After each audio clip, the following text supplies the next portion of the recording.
for you, many will be the afflictions. But the who? The Lord will deliver him out of them all. Some of them? All. One of them? All. Maybe sometimes he will, maybe sometimes he won't. All the afflictions, all the time.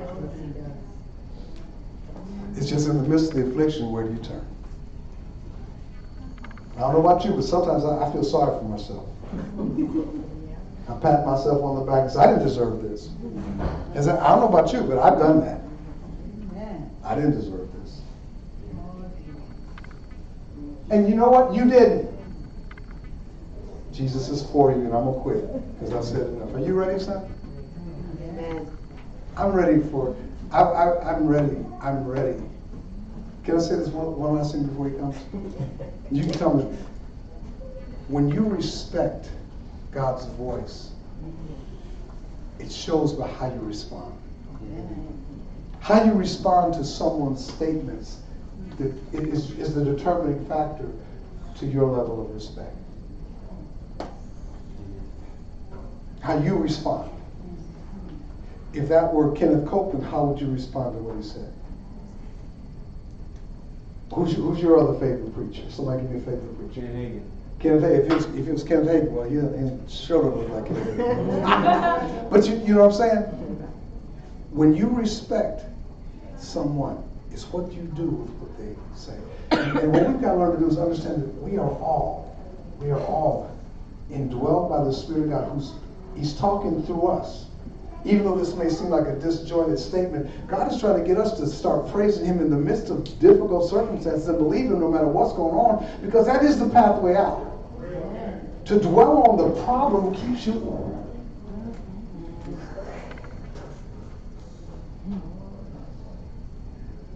I got to quit because I've preached this too many times.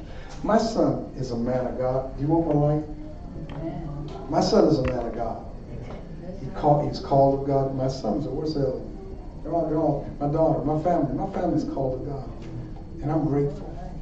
I think everyone in here has something they can complain about, but if you think about what you can be thankful for.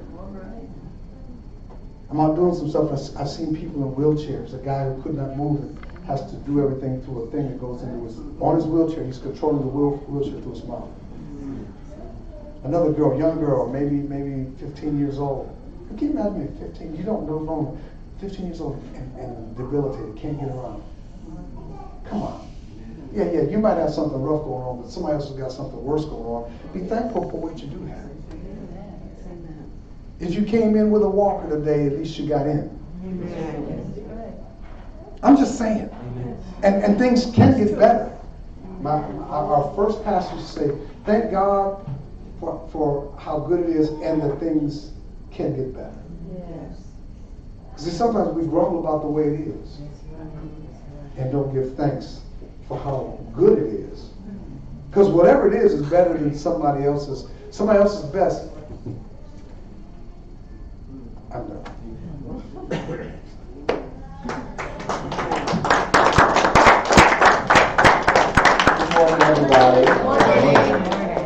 Good morning, everybody. Good morning. Thank you. I know we're about to eat. We're going to get there in a little while. Just bear with me for a little bit. So you guys can go ahead and be seated. We're going to pray really quick, and then so Heavenly Father, just praise you and thank you for today. And this time we all get to come together and just gather and yes, Lord, more worship and just fellowship, Father.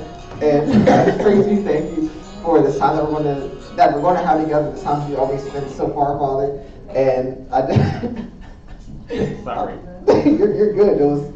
It helped me pray and all. Thank you, Father, that we're going to have a great service. And just for everything that this season resembles and Jesus coming and his birth and everything that's involved with that, Father, just praise you and thank you for today and Jesus. Oh, also, since I'm preaching, Father, just help me. It's been a while, so help me not say the things I'm not supposed to say. And you help me say the things I'm supposed to say because it's been a little minute and I don't want to mess up. So thank you, Heavenly Father, in Jesus' mighty name. Amen. Amen. So how are you guys doing? It's been a while. You know, for those who haven't seen me since September. I'm back. For those who weren't here last week, I'm leaving again in 2 weeks. So, hi and see you later. But so how you guys been? Wow. You guys look great?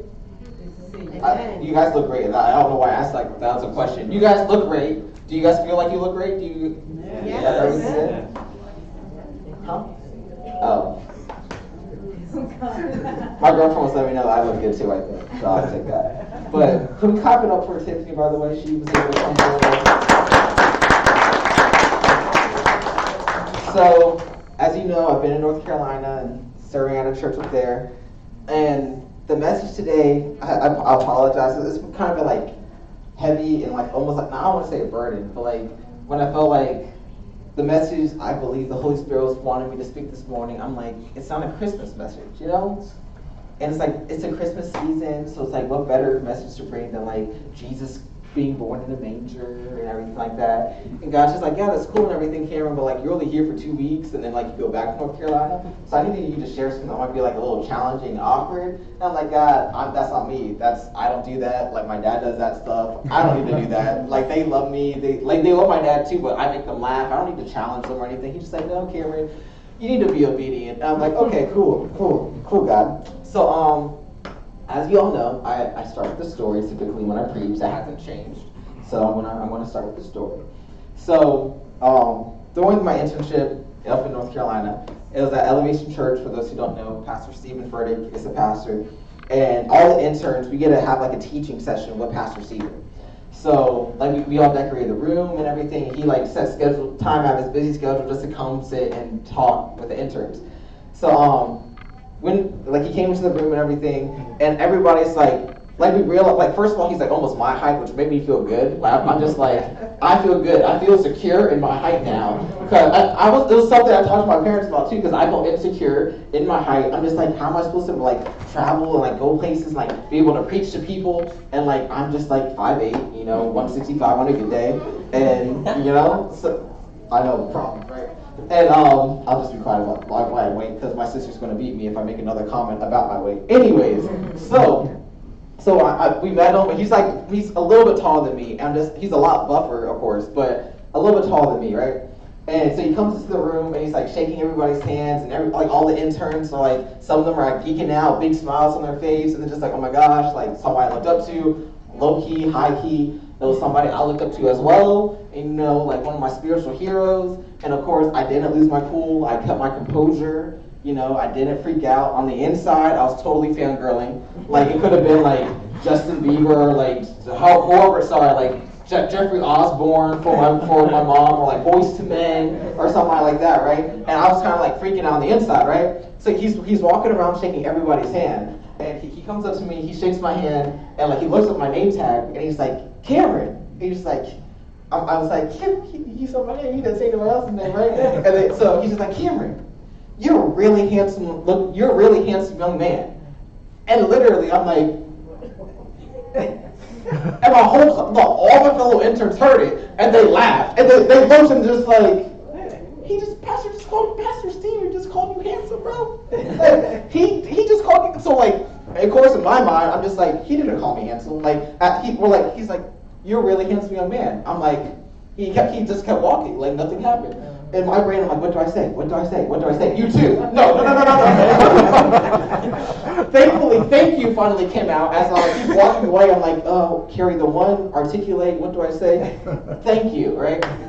So anyways, so we're all laughing, and that was a really cool moment. To this day, my fellow interns will text me and be like, hey bro, just remember, no matter what anybody says, Pastor Stephen said you're handsome. So at this point, Tiffany could call me ugly, my old mama could call me ugly. I'm just like, look, Pastor Stephen Furtick called me handsome. He says a handsome young man. So I feel like I'm pretty good. Hey. Anyways, what I'm trying to get to is later on, after like he met all of us and greeted us, some of us had the opportunity to be able to ask him a question, right? So we had a little dialogue back and forth. Like I told him that my parents are pastors. They have been for like 24 years. And I asked him, like, if you had to restart the church all over again. Like, mind you, the Game Ready launched their 20th campus in Orlando in February. Like, their 20th campus. So I'm like, there's anything I could take, like any nugget I could take to bring back home, this is the time for me to ask him. Like, this is the Super Bowl for me to ask one of my spiritual heroes, like, how do you do it, right? So I'm just like, I asked him, just like, if you had to start the church all over again, you had to you had to restart the church all over again. What three things would be your main focus or your main priority, right? And I just had this feeling on the inside that, like, I mean, that's a good question. Like, if you had to restart your church all over again, like in 2020, since we're going there, like, what would be the three things you focus on, mainly? And I had a feeling he wasn't going to give me, like, you do this, you do that, then you do this. So he started talking, and I'm just like, oh, because he's like, oh, I want to change anything, I'm like, oh, shoot, he misunderstood my question, like, what do I do kind of thing. But he proceeded to answer my question, not by giving me like 3 bullet points. So it's just like practical ministry type tips that, like, if any type of church wants to flourish, any business, anything wants to flourish, just like basic biblical points that, like, if you want to be successful, you need to follow these things, right? So one thing he talked about was, and this is going to be what I focus on, is that he was saying that, like, do you have a yes? Like, are you willing, like, in obedience to God? Like, when God asks you to do something, your reaction is yes, right? So my dad asked me for, like, a little title if I was to have a title, and my title is, Are You Available? Right? So any iPhone users here? Can you show me your hand if you're an iPhone user? So you guys are the first ones to go through the gates once, Jesus comes back.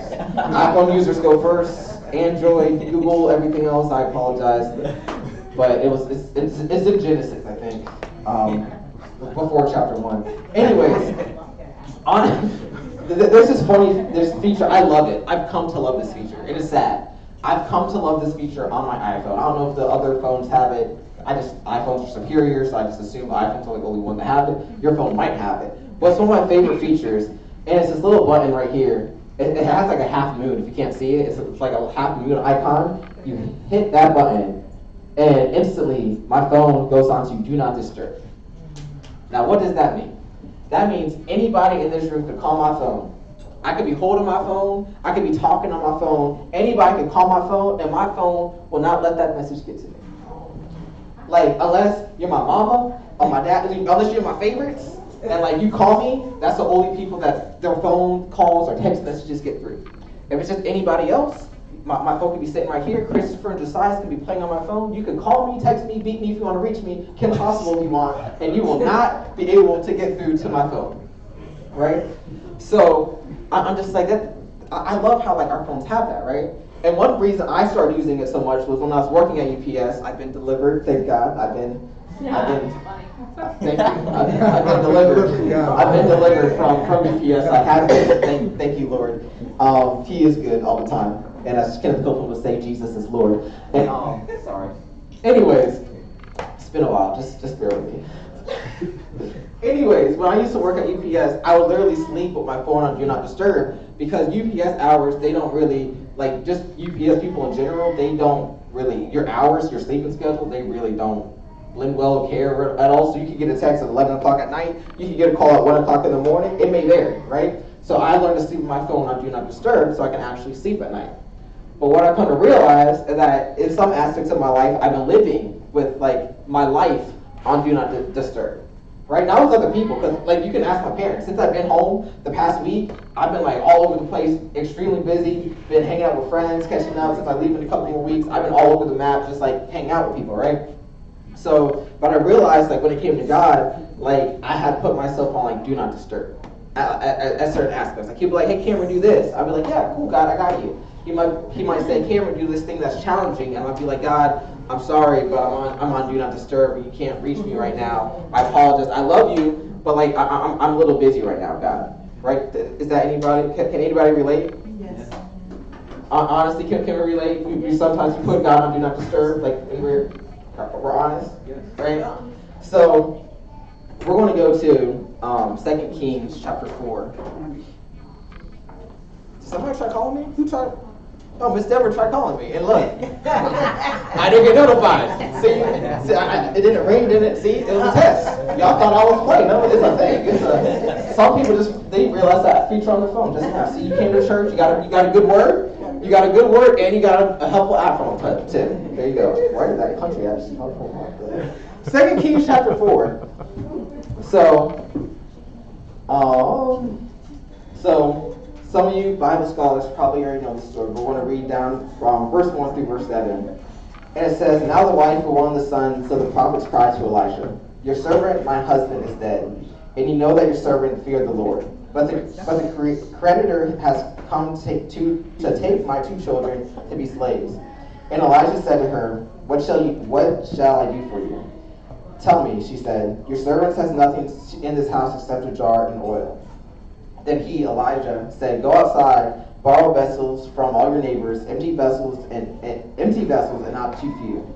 Then go in and shut the door behind yourself and your sons, and pour into those vessels. And when one is full, set it aside. So she went from him and shut the door behind herself and her sons. And as she poured, they brought the vessels to her. When the vessels were full, she said to her son, bring me another vessel. And he said to her, there's not another. Then the oil stopped flowing. She came and told the man of God, and he said, go sell the oil and pay your debts, and you and your son can live off the rest. So just to kind of rewind a little bit, like mom comes to Elijah, finds herself in a bind, like her husband's dead, and they got bills that need to be paid. Like, can anybody relate? You got some bills that need to be paid? Oh, yeah. Creditors calling your phone. They might not be taking your son, but they trying to take something. Like anybody? No? Okay. No, nobody. Okay. Hey, got no bills? Hey, ego no bull. Anyways, so in the story, so she's coming to him. She's like, "What do I do? Like, I have nothing." And he just like, go borrow some jars from your neighbors, right? And so she went. She followed this instruction, borrowed the jars, and it was saying that as like there were enough jars. If you notice, if you go back to I think it was verse 5. I think it was. As she poured, they brought the vessels to her. If you go to verse 6. And when the vessels were full, she said to her son, bring me another vessel. And he said to her, so you just stop here, John, there's not another. So if you notice, like, as long as there were vessels there, the oil was flowing. Like, as long as there was something to pour it into, the oil was flowing. As soon as they're just like, Mom, we filled up all the jars, like, Shaquita down the street, she doesn't have any more. Rebecca doesn't have any more. Jocelyn doesn't have any more. Like, Christopher doesn't have any more. There's no more. Like, all our neighbors don't have any more jars. Like, what do we do? Like, that's when the oil stopped flowing. So I'm just like, okay, like, God, like, what does that have to do with me? He just like, Cameron, like, maybe like there's something that like you've been believing for and praying for and like asking me for, but like I haven't had a vessel to pour anything into. So like we say all these prayers and like we're believing these things and we're just like, and like in one season like God's blessing us, and we're just like, oh, thank you, God, like we're receiving, the oil's flowing. Then we're just like, oh, I'm good, and all of a sudden like the oil's pouring down and you move your jaw. And now all of a sudden what you have, like the oil that you do have is starting to drain and it's starting to pour out, and you're just like it gets to the point where there's no more oil and you're like, God, why I have no more oil? Like where did the oil go? And he's just like, do I have a vessel I can pour it into? Right? So this is where I'm going to challenge you guys a little bit. I'm not going to preach long, I promise. But, so one thing, like before I left, like a struggle in mine was just like, God, why isn't the church growing? In my mind, I'm like, why isn't it growing, right? So I'm like, oh, I know why. It's because we're meeting in the RDB Sportsplex. It's a gym, and you see people have to like park their car down like a little bit of a steep hill, and like they kind of have to walk up the hill just to get to the top of the parking lot. Then they got to walk into the building. Then they have to make a right at the desk, and then they have to walk and find us, right? So that was my thing. I'm like, clearly that's the reason why the church isn't growing, because it's a too far of a walk, right? Is that reasonable? Is that like a reasonable thing to think? Okay. Right? So then, when I was in North Carolina, one of the campuses, it's in the middle of like downtown Charlotte, right? And so I'm thinking, this is weird. Like, how are you going to have a church in the middle of like downtown Charlotte, right? So I kid you not, it was a group of us who took a tour to this campus, and we had to park our car like over a block away in a parking garage, right? And walk. There was no like golf carts coming to pick you up and taking you, like no cyclists or anything with a little thing in the back to pick you up. You had and if it was raining, guess what? You got wet. Right? So I'm just like, oh, well, clearly there's not going to be anybody in this church, because I'm walking like a block and a half just from my car to the church. And it's not even like they're meeting inside like another, like a museum or something. Like it's not even like an actual like church building. They're renting one of the rooms. So I walk in, I'm just like, this is weird. There's people here. Surely they must have found a closer parking spot. Like, maybe they feel something I don't, right? Come to find out, it's like, no, they all park in the same parking garage I walked in. They all walk the same distance I walked. And like, God, why is it that they're here? Like, I was kind of tired. I'm not even going to lie. I got there, I'm just like, my gosh. Like, can I get an Uber back? Like, sorry, I'm just the suburban boy. I didn't grow up in the city. I'm not used to walking blocks and everything like that, right? So anyways, I was feeling challenged. Just like, or maybe like, for instance, say you're believing for healing. And you're praying, you're believing, and everything like that, right? But you're not in a posture to where, like, to receive, right? It's like, for instance, like an empty vessel, right? If I could see your water bottle, put them on. So, like, say this is a jar. It's easy with a jar. Like, right now, I can take as much water as I want. If I try pouring as much water as I want into this water bottle, what's going to happen? No. Right now, if I was to take water right now and try to pour water into this water, what's going to happen? Well, why is it nothing? It's not open. So what if God's trying to like pour blessings onto us and healing onto us, but we're not open? So like we come into church and everything, we're singing, I raise a hallelujah. We're just, I raise a hallelujah. Even though I see my enemies, I raise a hallelujah. My heart is full of unbelief. Right? It's funny, but like I feel like that's our posture a lot of times. And I'm not coming for anybody at this room. Do not look at me. You might need security. Help me, John. Your wrestling background might need your help to get me out of here later. But it's like we sing I See a Victory. It's like, yeah. The battle belongs to you, Lord. You didn't help me last week, so I don't know if I can trust you. And Cameron is singing off key. Right?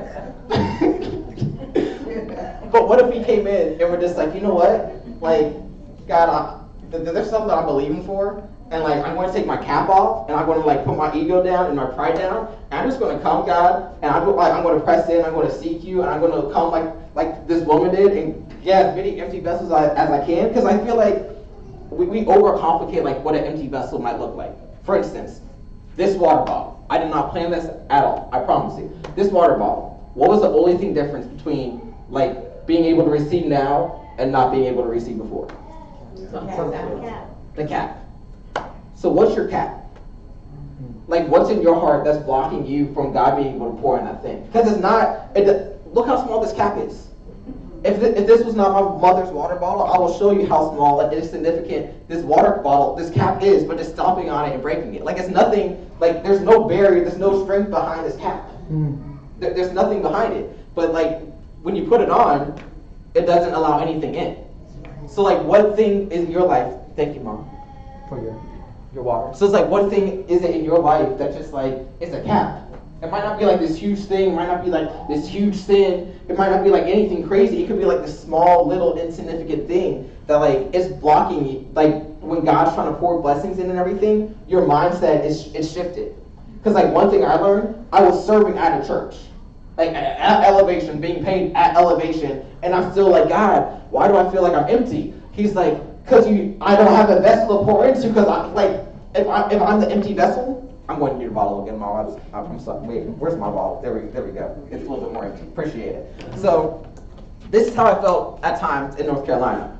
Like I had a lot of feeling I needed. But I'm like, God, this doesn't make sense. I'm working at a church. Like, I should be more filled than ever because, like, I'm paid to be here. I get to be here. It's like, it's a great opportunity, right? And I'm running around.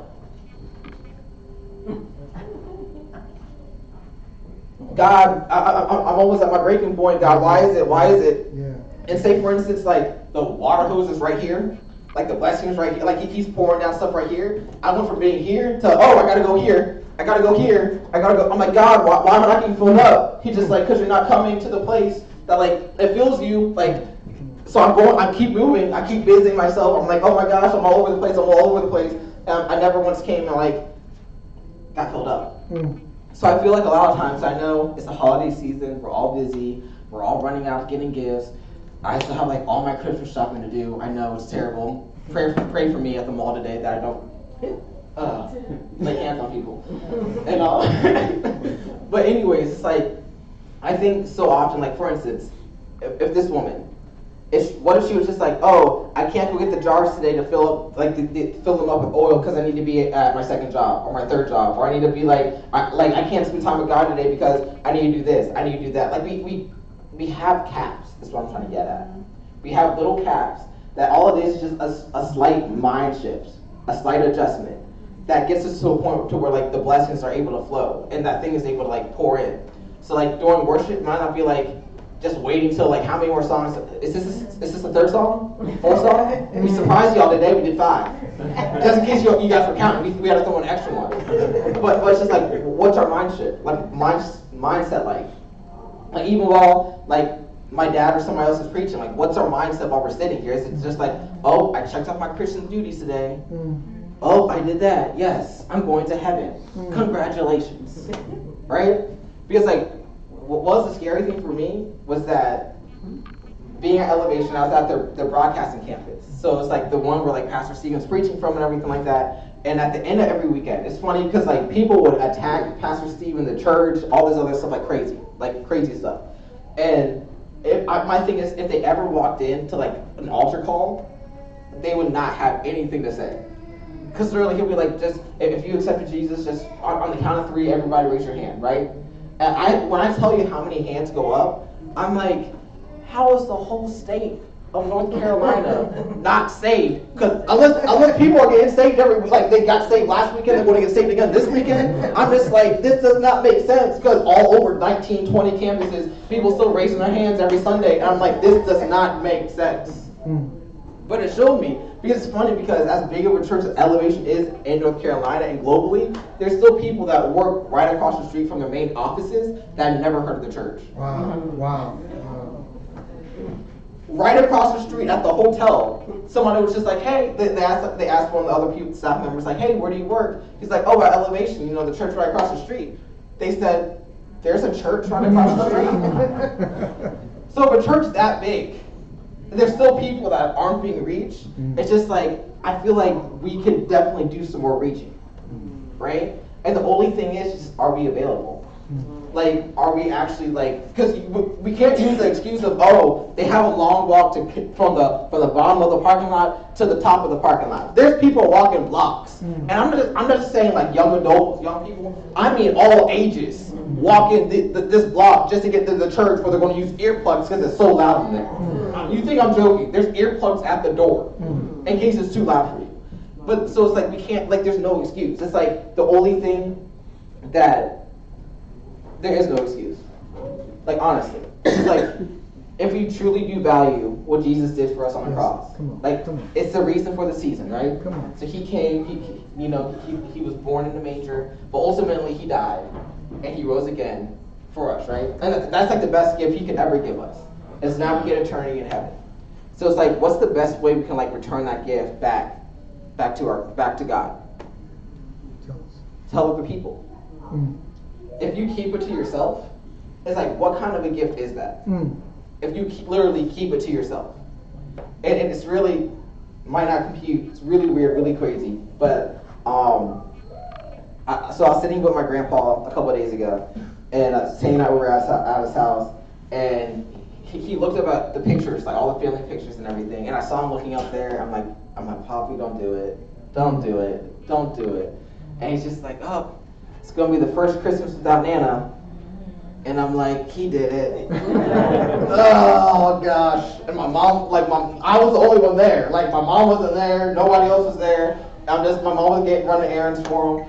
And I'm just like, I'm sitting on the couch, and I'm like, God, if you have any wisdom nuggets you want to drop my way, because my 90-year-old grandfather, he's saying this, and I'm getting emotional, and I see him looking up, and like us Brooms are really observant. So my grandpa went from being still to he looked up, I saw his legs start tapping, like out of the corner of my eye, and that's how I knew. I'm like, he's looking at Nana.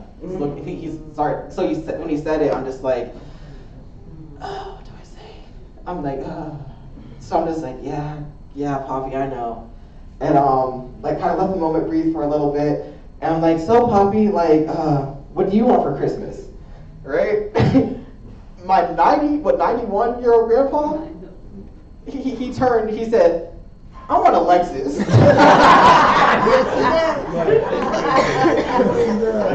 I'm like, wait, what? He's just like, I want a Lexus. I'm like, you want a Lexus for Christmas?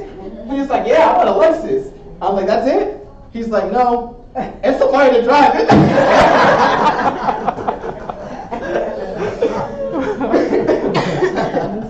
But so anyway, so that took me back to last Christmas with my grandma.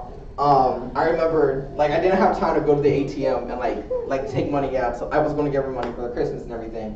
So I'm like, what do I have? Like, I'm scrambling around the house. There's stuff that I need to get done. I'm like, what do I have? And I remember my checkbook.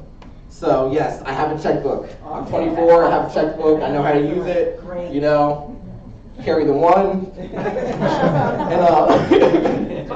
so I remember I gave my grandma her Christmas gift last year was a blank check. That's right. And I remember she opened it up and she's like, Cameron! Like she thought I didn't know how to use the checkbook. And she's like, Cameron, you didn't fill it out, silly. I'm like, Nana, I know. She's like, no, like you didn't put how much you're giving to me. I'm like, Nana, I know. She's like, there's no amount, Cameron. Like you need to fill it out. I'm like, Nana, whatever number you want, put the number there. And she's like, So the big deal was just like, Cameron gave Nana a blank check. So now my siblings, they try to test me. They're trying to test my bank account also. They're like, Nana, put down $5,000. Put down $10,000. And it's like, y'all need to let our grandma pick the number herself. All right. So get out of my finances, right? So anyways, and I had the thought this morning, but I remember like she could have put down whatever she wanted. Could have put down $1,000. Thank God she didn't put down $5,000. Grateful she didn't put down $10,000. But anyways, like she ended up, I think, like putting down like $25 or like $50 or something like that, right? Like literally had a blank check and could have done anything with it. Literally could have done anything. She could have got my grandpa a Lexus, like renting them a Lexus for a couple weeks. And then my bank would have called. But anyway. Right?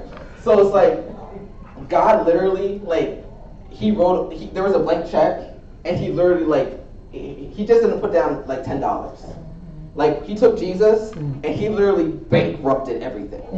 Like that, the banks of heaven calling, like, hey, God, you sure? Because that's all you got. Like, that's everything. Like, that's worth everything. Are you sure you want to do that? Like, are you sure? Are you sure? You know how, like, you're buying something online and it says confirm purchase, and then again it says, are you sure? And then last time, are you really sure you want to buy this? And at the very end, do you like a receipt? It's like, okay, I said yes 4 times. I'm good.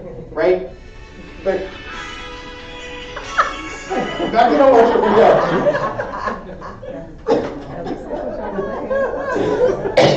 See, is that an iPhone? No. See, that's why. Let me stop. Look, it's a joke. Whatever phone you got is a blessing. I'm team iPhone. That's all I gotta say. Anyways, I'm wrapping this up. Where's Chandler at? Could Chandler just come play a little something? So, Take your time. Thank you. And you were giving us the points. This is Pastor Stephen. I was Okay. They're still next week. Okay. I'm sorry. My dad's trying to get the full course book. I'll say full course meal all in one sitting. I gotta, Anyway, sorry. So, and thank you, Dad, because you just reminded me of a point. So, like, going back to our teaching with Pastor Stephen, and just like the thing, if you heard his story, and maybe like one of these weeks, like we could play the documentary, because I sent it to my dad, like the documentary of how their church started to where they are now. And literally, like, the faith steps that they took. And, like, just, like, they continue to say yes. Like, God asked them to do something, they say yes. Then all of a sudden, there's just, like, people come out of nowhere. And they're just like, where did all these people come from? God will get, like, there'll be something else, it might be challenging, might be hard, and they'll be like, all right, God said we're going to do this. They step out and they do it. And, to even other people, like, it looked crazy. Like, people within this, like, family, like father-in-law, everything like that, they're just like, that's insane. That doesn't make any sense. Like, when you see the documentary, you're going to laugh. Because literally the things that like the things that they might be doing, it's like, that doesn't make sense. And then the father-in-law comes up, like all, great fathers-in-law. They're just like, that doesn't make any sense. I'm wondering what he's doing. It gets to a point where it's comical. But like, he still does it. And then next thing you know, like they take a step of faith, and then God provides. They take a step of faith, God provides. They take a step of faith, God provides. Right? And I'm just like, when he started the church, I think he was like 25, right? He's getting ready to turn 40. But it's just like, at 25, to like between 25 to 40, to have that faith, to be like, you know what, whatever it is, I'll do it. I'll do it. I'm available. I'll do it. I'll do it. I'm not going on almost campus number 20. Number 20, just because he's like, yeah, I'll God, whatever you want, I'll do it. Like, he literally, like, the mindset has to be like, this life literally isn't mine. Like, I had no right to be able to have this relationship with God, relationship with Jesus, but Jesus came, he died on the cross for our sins, only because God literally bankrupted heaven. He had that check and he wrote everything. Like, he wrote Jesus' name there. He's like, here you go. Just like, so we might be able to take it. We might receive that gift, right? But at the end of the day, it's just like, he didn't want that gift to stay with us. So it's like, how available are we? It's like, how available are you, God? It's like, you know what, that coworker that you're working with, like, they really need Jesus. Like, they really need it. And the scary thing is that with the class of my fellow interns, it was like 27 of us total. We had something called testimony night the first week. And we all got together, we shared our testimonies. And how many people's testimonies literally was just like, you know what, I like, they were on the verge of like death, like literally like killing themselves. And then just like one person came up to me and they said something about God. Like they were having an inward dialogue, like with the God they wrestled with believing in. It was just like, God, if you don't show up, I'm done. That's it. I'm gone. I'm ending it. And all of a sudden somebody came up and was like, hey, are you okay? And it starts talking to them, and then we'll start talking about God. And all of a sudden they're just like, all right, God. So it's like, how many people are in our circle every day that we're not being available, and we're constantly moving and constantly going about our own business and constantly going from task to task, from job to job, and God's just like, did you talk to anybody about me today? At least one person? And like, this was something that convicted me while I was there in North Carolina. It's something that convicts me now, because it's just like, how many people did I talk to about God? Right? Like, how many people, like, what impact did I have? Have I had? Like, I no longer work at UPS, as I said, like college. But my dad's told me that over the holidays, like, people will, like, go see my dad, and they'll be like, you're Cameron's dad. And, like, will tell my dad good things about me. It's like, it wasn't like I was walking around like a Bible. I didn't walk around my New King James Version Bible, just walking around the halls of UPS, just like, here you go, Bible thumping or anything like that. I just lived. I'm just like, you know what? Somebody asked you, why are you so happy? Because do you really want to know? And they're like, yeah, why are you so happy? You're always walking around. I'm like, I have this man named Jesus. Like, he like lives in my heart. I know it's weird, but like I believe in him, and like I serve him, and I'm happy. I'm happy here at UPS. I know, shocker.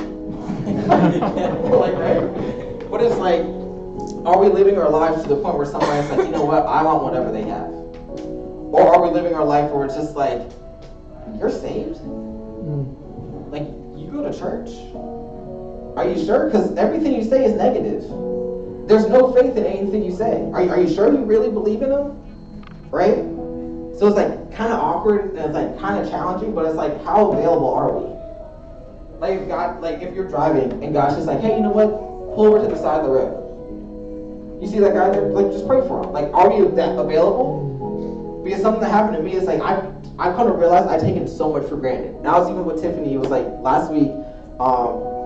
We were outside of, like, we're in the parking lot, and I saw a woman. She was probably like late 40s, probably, and she's loading up her bicycle.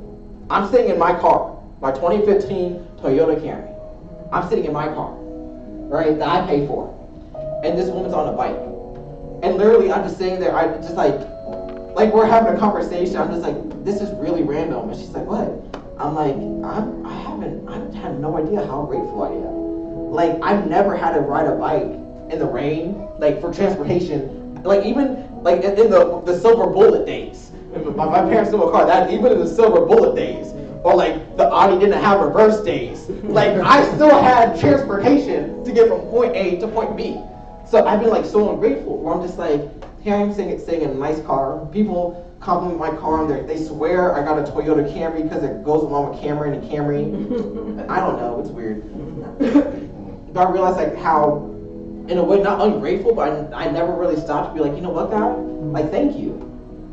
Like, I grew up in a home to where my parents always made sure there's food on the table, a roof over the head, always had transportation. I never stopped to be like, you know what, God, thank you.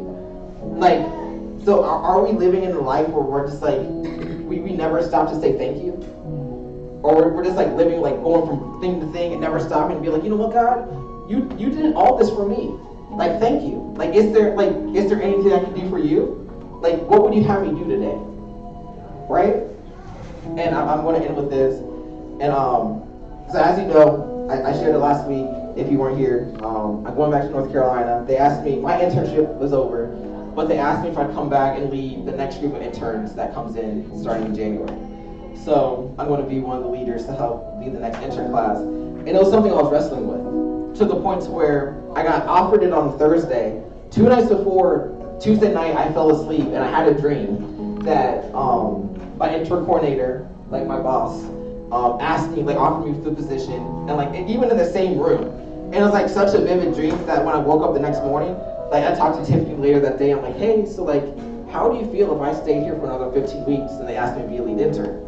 And like she told me what she thought and everything. It was like all hypothetical. The next day, the intern coordinator, she was like, hey, so yeah, your evaluation's going to go different than the rest of your fellow interns. I'm like, haha, why is that? And she's like, cause I want to offer you, like, would you be an intern lead?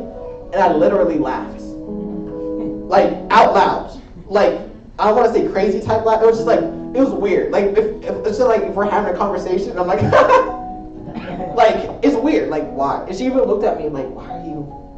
What? Later I explained, like I had a dream 2 nights ago that you asked me to do this, right? And then it was one of those things that, like I knew it was something I need, like I was supposed to do, and I was like, God was asking me to do. But I was like looking to my parents and my girlfriend and my sister, like to tell me no, like don't do it. Like I called all of them for advice. Like what should I do? Like what should I do? Like I already knew what I should do, but I'm like, God, if they tell me no, well, like you said, honor your mother and father, right? And sister, I guess, on Sundays. So of course my parents, my mom's just like, yeah, like. It's a great opportunity. I'm the adventurous kind, so you know what my thoughts are on it. Like you should do it. And then she's like, well, you already know what your dad's going to say.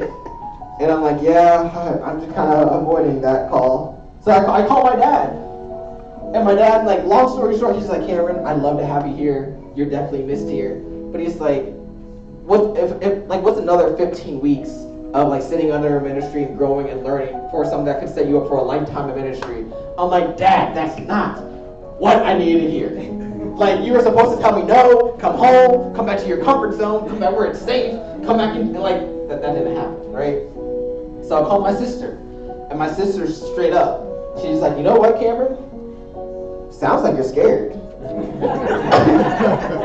And I'm like, you said what? She said, it sounds like you're scared. Like, it sounds like you already know what you're supposed to do, but you're scared to do it. And I'm like, God, why did you give me a big sister that makes sense, that has wisdom, that calls me out on it? I'm just like, dang, I was scared, right? And I had to like ask myself, why am I scared to stay in North Carolina for another 15 weeks? I'm going to get paid more. I got housing covered, everything. Like, why am I scared to be up here for another 15 weeks? And it was like, because internally, I had plans. Like, I was like, God, I'm available for 15 weeks. After these 15 weeks, holler at your boy, do not disturb. I'm going to focus on me a little bit. I got my plans. I'm going to do this. I'm going to do that. I'm going to be making money. All like, I've got my plans, God. So all of a sudden, he's like, hey, so are you available for like another 15 weeks? Like, are you available to help like lead another class of people to walk through the same thing you just walked through? Like, are you available to help minister to people? And I was literally running from it because it was something that was like out of my comfort zone. And I just didn't want to do it. And I did, but I didn't. if that makes sense, right? So my challenge to you is like, how available are you guys? Like, honestly, like how available are you? Like last story, and I promise this is the third close, so I promise I'm gonna end, and then we get to eat. See, I've been buying you guys time, buying them time to get everything together. It's So cold. It's cold now. Huh? Oh, anyways, so yesterday I went to a football game with Tiffany and two of our other friends. And as we're walking back, like we didn't park in a parking garage. We parked at one of those those shady parks, like where they're holding up the sign, like $20 for parking. And then I saw a homeboy had a $10 for parking. I'm like, boy, hey, I got like people, like 3 or 4 people with different, like they're yelling at me, like, oh, you need to park? I'm like, yeah, I'm parking with a homeboy with a $10 sign. That's where I'm parking. So anyways, I followed this man down like it wasn't shady. We're good. We parked in like outside of a house. But so we went to the game, came back. Hey, it wasn't shady. It was outside of the house on the lawn. I locked all the belongings in the truck. We were good. Everything was locked in the truck. Out of sight, out of mind, right? So as we're walking back, long story short, this woman came up to us, and first I asked Tiffany, like, what are you? Like, are you Asian? Are you like saying everything other than what Tiffany is? And so Tiffany told her what she is. Then she turns to me and she's like, what are you? My answer was, I'm black. Seemed fitting. And she proceeded to ask everybody else like what they were. And then like she just kept rambling and everything. And one of our buddies, Stephen, he was just like, you know what? Like we're believers here. Like we just believe in like praying for people, and we just like want to pray for you if that's okay. And she's just like, yeah, of course. So like we proceeded, we prayed for her and everything. And she's just like, you know what? That is so nice.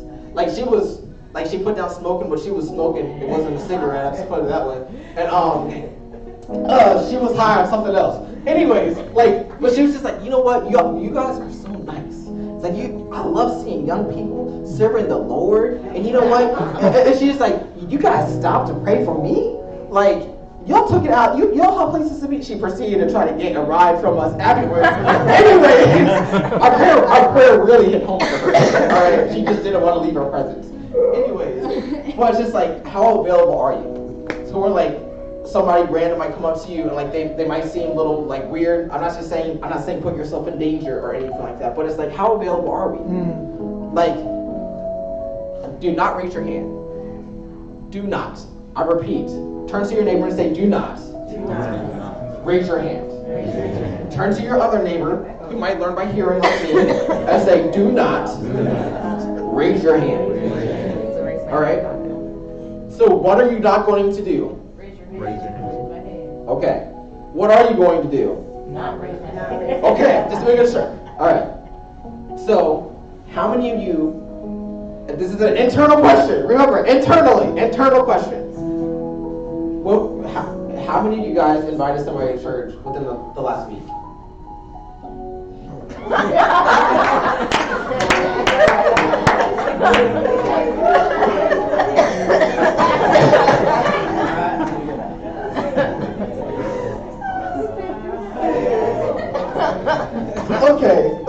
Okay.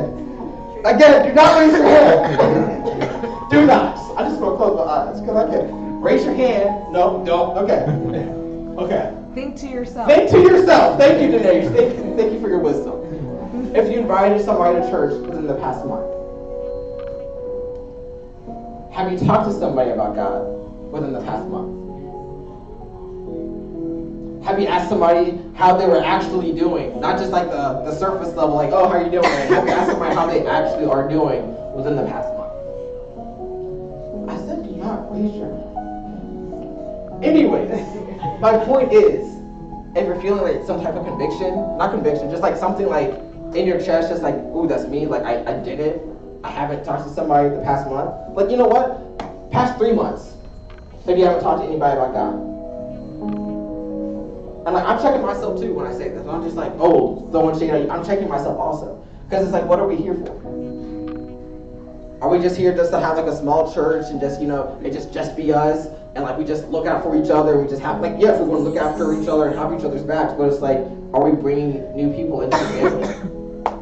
It's like the whole reason Jesus came and everything like that was so we can have a life with him, but also his commandment was like, share the good news. Are we sharing it? Are we available? So we're going to sing this song. It's going to be like a different little altar call. But we're going to sing a song. It's a song we all know. So if lyrics aren't there, we're good. We're not going to stay here too long. But during this time, I just want you guys to ask yourself and just pray yourself to God. Be like, God, I want to be available to you. God, I want to yield everything over to you. I want to be a vessel that you're able to pour into, and that things are able to flow out of me to others. All right, so I'm not going to be saying anything. It's going to be your guys' time alone with God. Whether you want to sing the song or you want to pray to Him, that's just going to happen. All right, so. I give myself away. I give myself away. So you can use me. I give myself away.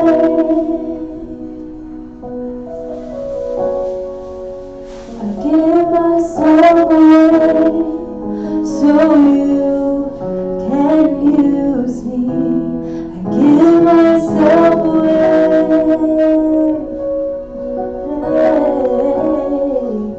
I give myself away, so you can use me. I give myself away. I give myself away, so you can use me. My life is not my own. To you I belong. I give myself away. My life is not my own. To you I belong. I give myself away. I give myself away.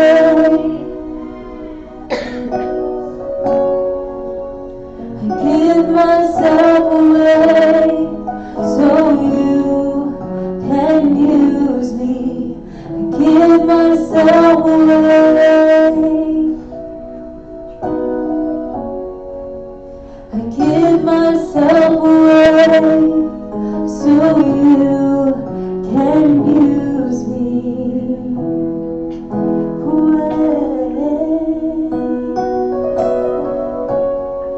Oh, I give myself away, so you can use me.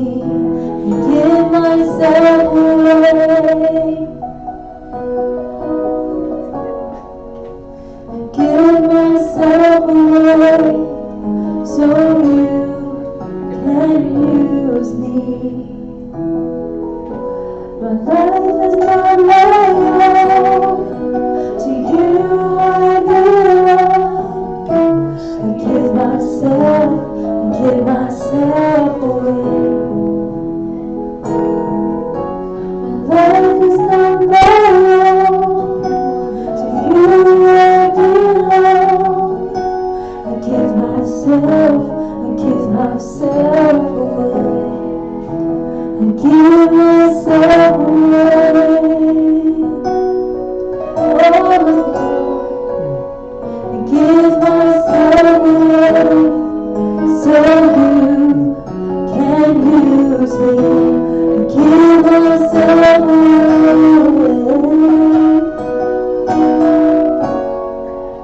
I give myself away, so you can use me.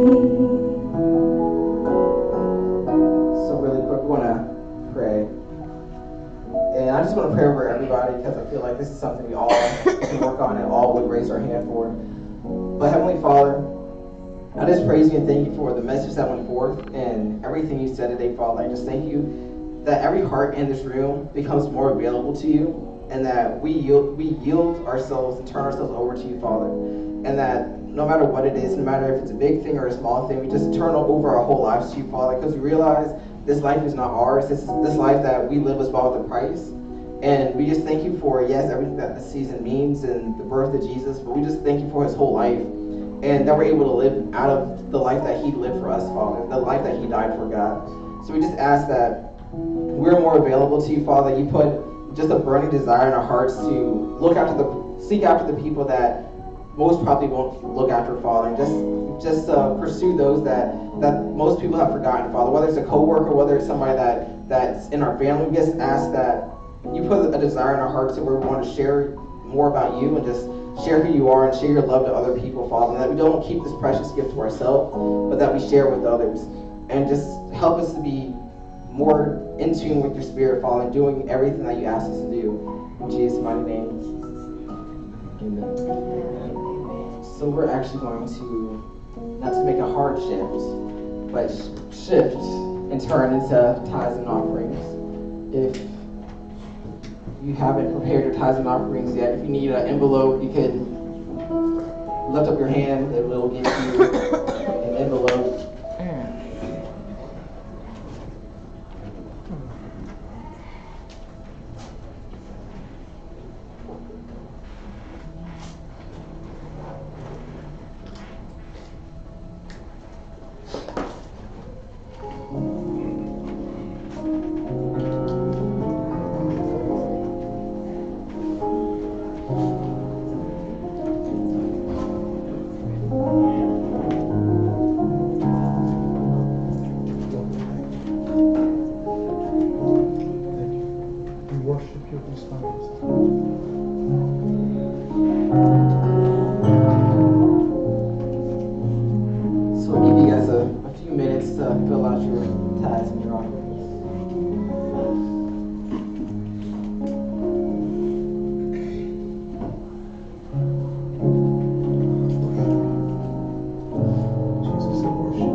Praise you and thank you for these tithes and offerings that your people have so graciously given, Father.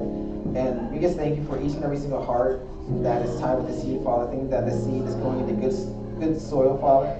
And I think that they see 100-fold return, Father, whatever things it is that they're believing for, and whatever the name of the seed is, Father. Even for things that they might not even realize that they need, Father, I think that they see that 100-fold return, whether it's financial, whether it's a healing, whether it's just in more boldness or confidence, Father, whatever the area may be. I guess praise you and thank you for it, Father, and thank you for each and every person that gave, Father. In Jesus' mighty name.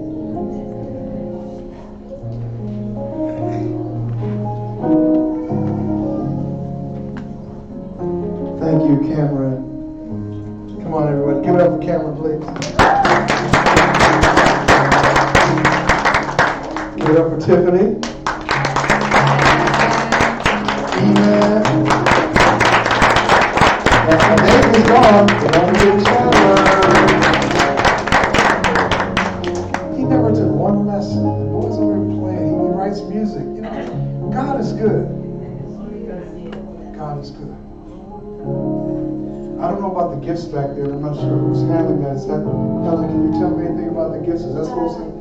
Patsy's gonna, we did the name fully. We'll do that. Yeah. Can I just pray for the food? Sure. I'm going to pray for the food so that we can eat and y'all can do the gifts however it needs to be done. Okay. I want to thank everyone for being here. There's something that Kevin said that has recently touched my heart, and God spoke this. God didn't build 5013Cs or building. He built a family.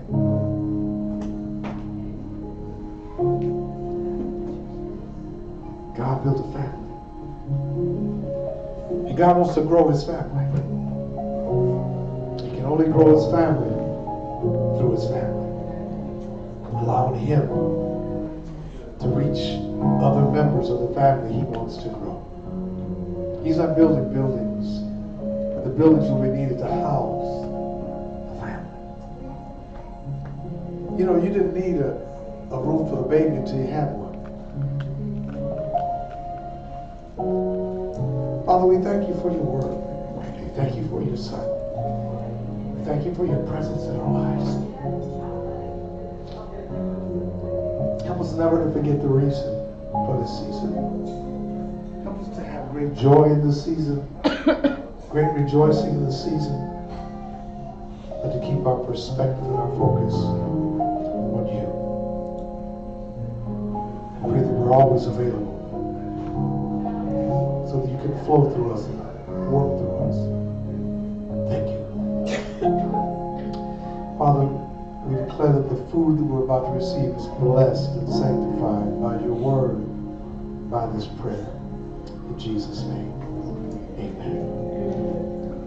Pastor, after we eat, then we'll distribute the gifts. After food has been consumed, the gifts shall be distributed. Thank you for everything. It looks beautiful in here. Let's go eat. Amen.